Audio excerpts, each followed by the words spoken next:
খালি গায়ে উজু করলে হবে কিনা, শার্টের হাতা ভাঁজ করে নামাজ পড়লে নামাজ হবে কিনা, মেয়েরা মাথায় কাপড় ছাড়া উজু করলে কি উজু হবে, স্বামীর পকেট থেকে না বলে টাকা নিলে কি ওইটা চুরি করা হবে, অনেক সময় বই খাতা কলম ইত্যাদির উপর অসাবধানতায় পা লেগে যায়, সেক্ষেত্রে করণীয় কি, মোবাইলে কোনো অ্যাপ থাকা অবস্থায় মোবাইল নিয়ে বাথরুমে অথবা নাপাক স্থানে যাওয়া যাবে কিনা, শনিবার ও বুধবারে নখ চুল কাটা কি না যায়, অমুসলিম মারা গেলে কি ইন্না লিল্লাহি ওয়া ইন্না ইলাইহি রাজিউন পড়া যাবে, ওযু ছাড়া মোবাইল থেকে কোরআন পড়া যাবে কিনা, প্যান্ট শার্ট নাকি খ্রিস্টানদের পোশাক, কেউ কেউ বলে এই পোশাকে নামাজ হয় না।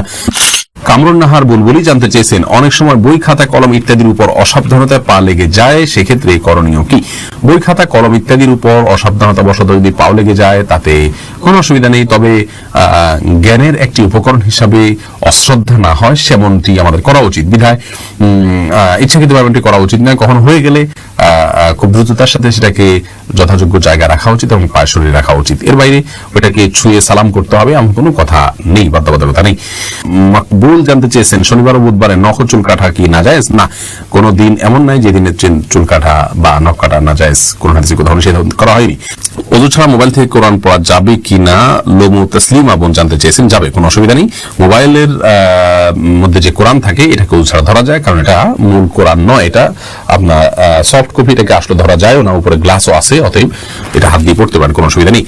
আবু জাফর জানতে চেয়েছেন, প্যান্ট শার্ট নাকি খ্রিস্টানদের পোশাক, কেউ কেউ বলে এই পোশাকে নামাজ হয় না, এই পোশাকে নামাজ হয় না, এটি সম্পূর্ণ ভিত্তিহীন কথা, প্যান্ট শার্টে নামাজ হবে না কোরআন হাদিসের কোথাও এরকম কোনো কথা বলা হয়নি, আর এটাকে এখন আর খ্রিস্টানদের পোশাক বলার কোনো সুযোগ নেই, কারণ এটি খ্রিস্টানদের কোনো ধর্মীয় আদর্শ থেকে ধর্মীয় বিশ্বাসের বাহক হিসাবে এটি যে আছে এমন নয়, আর দ্বিতীয় হলো যে খ্রিস্টানদেরই একান্ত আপনার পোশাক, তারাই শুধু পরে এমন আর নাই, যার কারণে এটি একজন মুসলিম হিসেবে পড়তে পারেন, কোনো অসুবিধা নেই। এরপরে নিউটন সীমান্ত আপনি জানতে চেয়েছেন, কোন অমুসলিম মারা গেলে কি ইন্না লিল্লাহি ওয়া ইন্না ইলাইহি রাজিউন পড়া যাবে, উত্তরে পড়া যাবে, কোনো অসুবিধা নেই। ইন্না লিল্লাহি ওয়া ইন্না ইলাইহি রাজিউন এর অর্থ হলো যে আমরা নিশ্চয়ই সবাই আল্লাহর এবং আল্লাহর কাছে আমাদের ফিরে যেতে হবে, অমুসলিমের কথা একই কথা প্রযোজ্য, কোনো অসুবিধা নেই, ওই অর্থের দিক থেকে পড়া যেতে পারে। এরপরে শিপন আহমেদ আপনি প্রশ্ন করেছেন, মোবাইলে কোনো অ্যাপ থাকা অবস্থায় মোবাইল নিয়ে বাথরুমে অথবা নাপাক স্থানে যাওয়া যাবে কিনা, উত্তর হলো যাবে, কোনো অসুবিধা নেই, এটা ভেতরে আমাদের মনের ভিতরে যেরকম কোরআন আছে, আমাদের স্মৃতিতে যেরকম কোরআন আছে, ওটা আমরা বাথরুম যেতে পারি, মোবাইলের ভিতরেও ওটা আছে, যেতে পারে, কোনো অসুবিধা নেই। সুমাইয়া শিমু আপনি জানতে চেয়েছেন, স্বামীর পকেট থেকে না বলে টাকা নিলে কি ওইটা চুরি করা হবে, ওই টাকা দান করলে কি গুনাহ হবে। বোন সুমাইয়া, স্বামীর পকেট থেকে যদি আপনি টাকা নেন এবং স্বামী যদি জানেন, মৌন সম্মতি যেটাকে বলে, তিনি জানেন যে হ্যাঁ আপনি নেন, কিছু বলেন না, এরকম হলে আপনি নিতে পারেন, যেটুকু তার মৌন সম্মতি আছে এইটুকু। আর যদি তার মনোসম্মতি না থাকে, এটা মানে একেবারে নিয়মতান্ত্রিক যেটাকে চুরি বলা হয়, সেটাই যদি হয় তাহলে সেটা আপনার জন্য জায়েজ হবে না, যদি তিনি আপনার ভরণ পোষণ এবং মৌলিক যে চাহিদা আপনার